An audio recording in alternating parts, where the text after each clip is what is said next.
Hey everyone, this is Park Team Shockwave, and today I'll be doing a commentary video in this matchup between Six Samurai and Ninja. This is something that I really want to do for a while because as an anime fan, there's always been a long debated discussion between Samurai and Ninja, and that's basically which is better. I think that a lot of people were just a little biased of their decision just because the Naruto franchise was very big back then. But we also have great Samurai series as well, such as Samurai Champloo, Rurouni Kenshin, even Afro Samurai.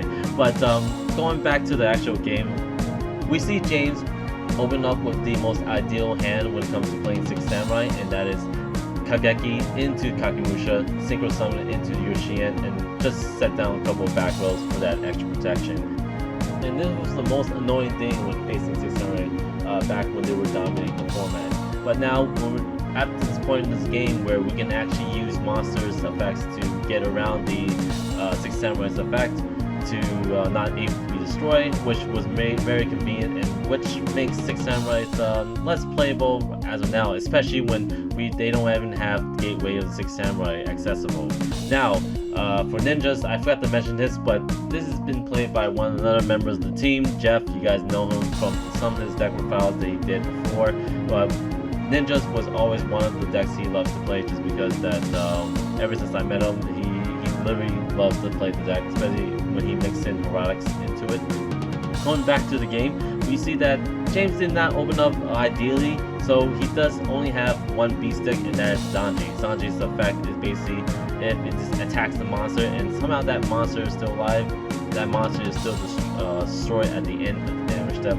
But he must have another Six Samurai on his side of the field for Zanji to activate his effect. Now going to Jeff's turn, he tried to summon his Hanzo that he's just searched out for, but James did have the Phoenix Chain to stop the effect from searching his Ninjutsu trap card. There's not much he can do from here, and though he's past turn. James can't do much. He doesn't have any more monsters on his hand, and he doesn't really want to crash into the Hanzo, so he's going to pass his turn.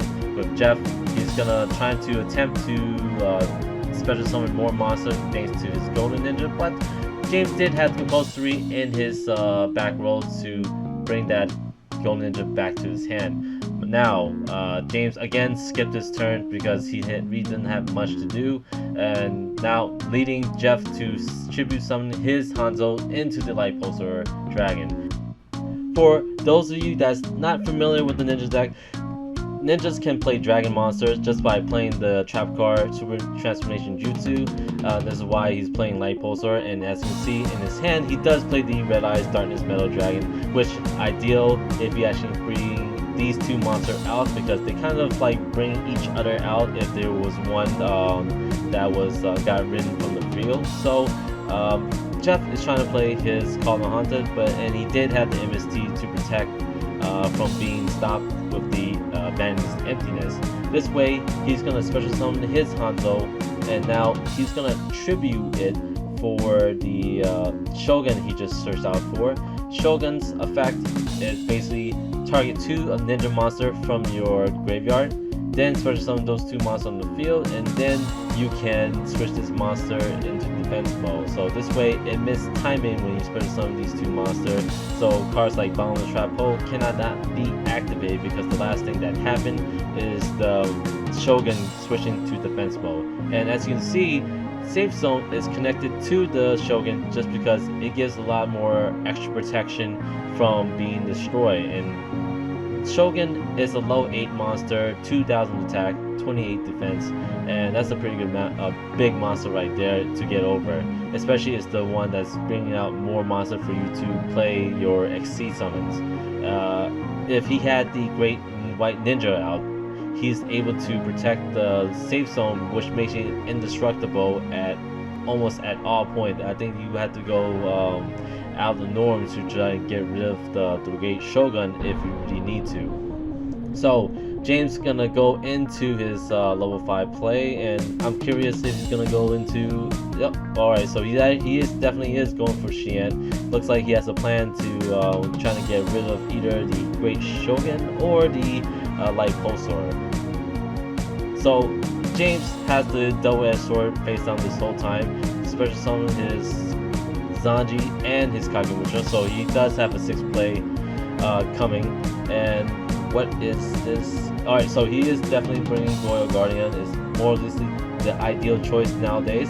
So Goyo Guardian will attack his Light Pulsar, and Jeff's gonna allow that to happen. But before that is gonna happen, he's gonna play his Damage Juggler, so he doesn't take any battle damage.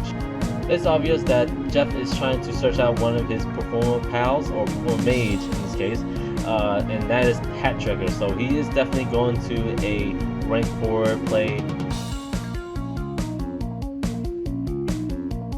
Very interesting that he's gonna search out for his Hat Tricker, especially when he can go to his rank 4 plays thanks to the Shogun on the field. So he switches on his Hat Tricker. Looks like he's gonna normal summon. Looks like he paused for a second there. Alright, so he is gonna normal summon his Shingetsu, and this way he can special summon his Hanzo and his Shingetsu from the grave to the field. And very interesting what he's gonna exceed into.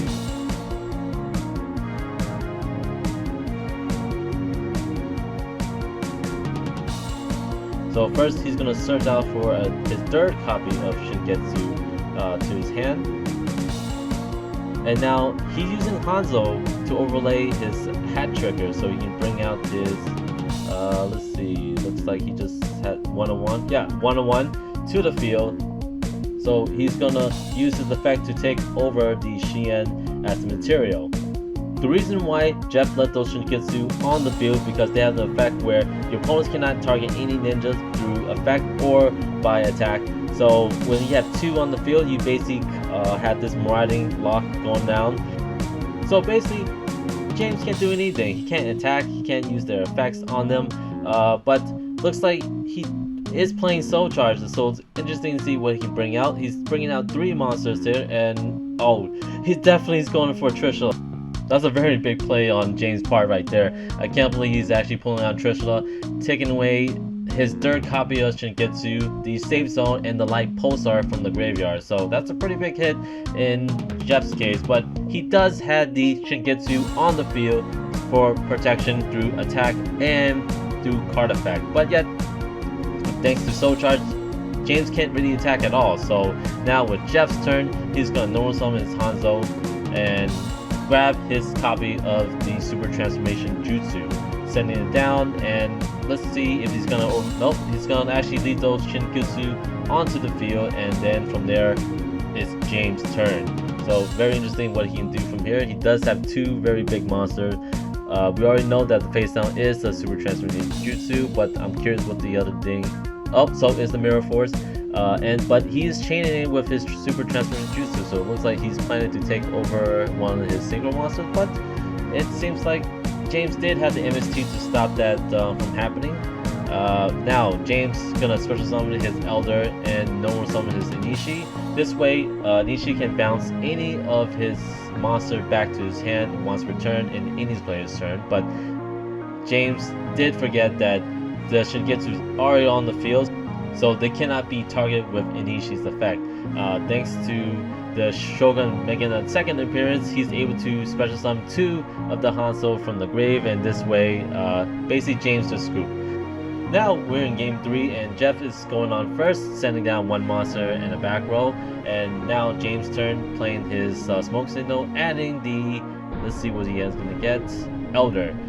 Looks like he's gonna go pretty hard if he has the right cards in his hand. Seems like James really want to go and add an extra card to his hand, just so that's why maybe he went 2nd. He played the Etchism just so he can special summon his Kagemusha, and obviously he's gonna go for Shien, so that 1 back row doesn't really much cause a problem, but yet he did special summon a Kizan, so very interesting here. Now he's single summoned into his legendary Shien. What else can James do from here? He special summoned his 2nd copy of Kizan and normal summoned his Kagemusha, and single summoned into his Notorio Barkion. This is basically a very devastating field against Jeff, just because that Ninja does play a lot of trap card, and Barkion does stop any trap card, almost all trap card, if it's not counting traps. So it's very devastating right here. And now Jeff used his down battle juggler just so he can not take damage from the legendary Shien. Next turn he actually banished it to activate the effect to search for his hat trigger again. Looks like he's going to go for a rank 4 blade and see what he's going to go from here. Curious what he can bring up. So he special summoned his hat trigger, normal summoned his Hanzo, and looks like he's going to use the effect to search for his super transformation jutsu.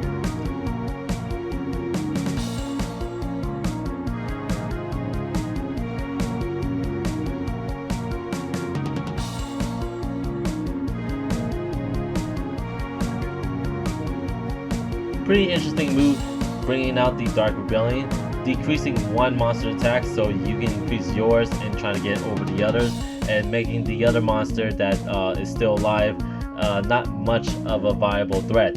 So he's going to decrease the 6 Samurai monster, Shien, and attack over the Barkion, which is the obvious, more clever choice in Jeff's part.